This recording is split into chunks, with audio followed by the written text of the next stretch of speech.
அதனாலதான் மச்சாங்கிட்ட ஃபைனலா ஒரு வார்த்தை சொல்லி முடிச்சிட்டு ரைஸ் மில்ல ஜீவா பேருக்கே எழுதி வச்சிடலாம்னு. சரிதானே? என்னது ரைஸ் மில்ல கொடுக்க போறீங்களா?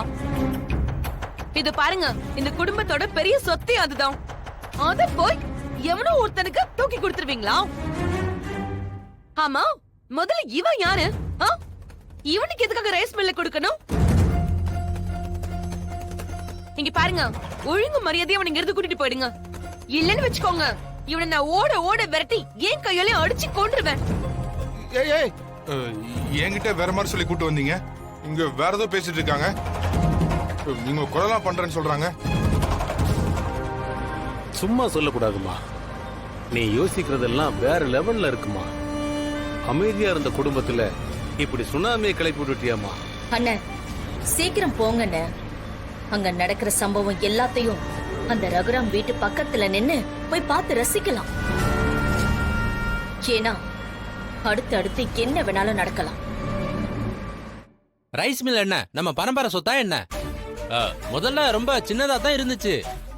எப்போ எங்க அண்ணன் தலை எடுத்து உழைக்க ஆரம்பிச்சாரோ அதுக்கப்புறம் தான் இவ்வளோ பெரிய ரைஸ் மில்லா மாறுச்சு. அதனால அந்த ரைஸ் மில்ல யாருக்கு கொடுக்கணுங்கிறத எங்க அண்ணன் தான் முடிவு பண்ணணும். அவருக்கு மட்டும்தான் அதுக்கான முழு உரிமையும் இருக்கு. அப்புறம் நாம ஒண்ணும் இதை யாரோ ஒருத்தருக்கு கொடுக்கலையே. தம்பி யாரு?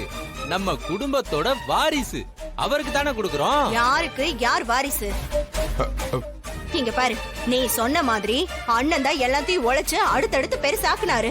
அத நான் இல்லன்னு சொல்லல. இத்தனை வருஷமா அவங்க கூடவே நம்மள இருந்திருக்கோம்ல.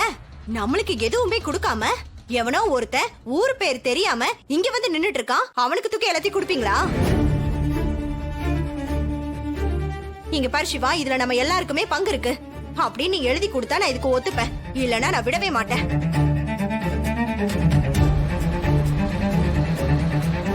ஏண்டி, யார் இப்ப உங்ககிட்ட வந்து பர்மிஷன் கேட்டா? குடுக்கறதும் குடுக்காம போறதும் அது அவங்களோட இஷ்டம். அது எப்படிங்க முடியும்? இந்த குடும்பத்துல நானும் பிறந்திருக்கேன். அதனால இந்த சொத்துல எனக்கும் பங்கு இருக்கு. அப்படியெல்லாம் என்னால விட்டு கொடுக்க முடியாதுங்க. நீங்க பேசாம வாயை மூடிட்டு அமைதியா நில்லுங்க. இங்க பாரு, உன்ன மாதிரி ஒரு புள்ளையும் இப்படி ஒரு புருஷனும் இருக்கிறதுனால தான் நான் இன்னும் கஷ்டப்பட்டுட்டு இருக்கேன். நான் என்ன சண்டை போட்டு அந்த சொத்தை வாங்கி ஆண்டு அனுபவிக்க போறேனா? நான் சண்டை போடுறதே உங்களுக்காக தானே. அது ஏன் உங்களுக்கு புரிய மாட்டேங்குது?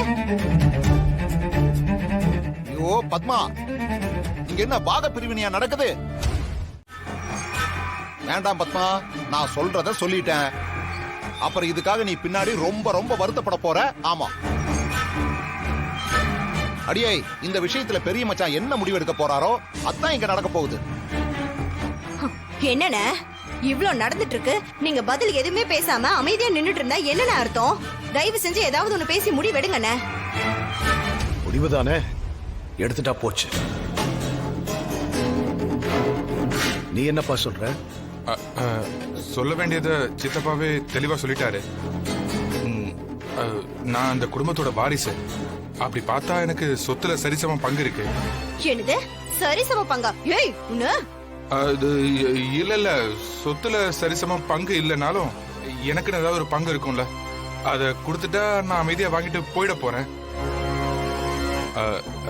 சித்தப்பா ரைஸ் மில் விஷயத்த சொன்னாங்க, நானும் சரின்னு ஒத்துக்கிட்டேன். அப்புறம் நம்ம குடும்பத்தை பஞ்சாயத்துல வச்சு அசிங்கப்படுத்தணும்னு எனக்கு மட்டும் ஆசையா? நீங்க கொடுக்கறத கொடுத்தா அமைதியா வாங்கிட்டு நானும் எந்த பிரச்சனையும் இல்லாம போயிடுவேன்.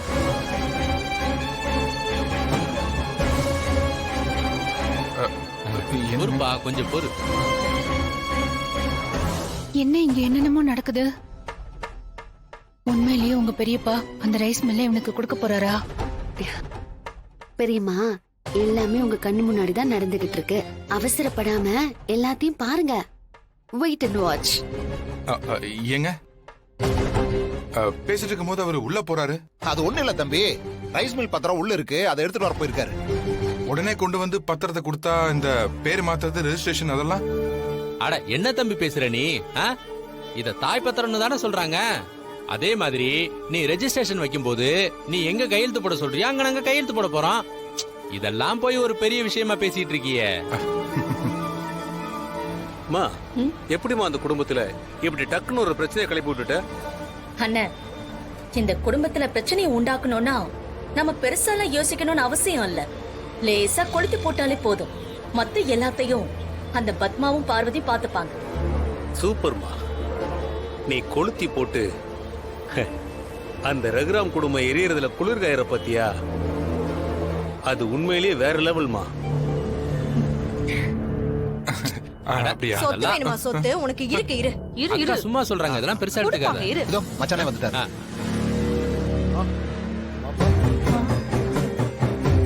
சிவா, நான் ஜீவாவுக்கு கொடுக்கறதுல உனக்கு எந்த கஷ்டமும் இல்லைல்ல? அண்ணா என்னண்ணே நீங்க எது கொடுத்தாலும் அத பார்த்து நாங்க சந்தோஷப்படுவோம்ண்ணே.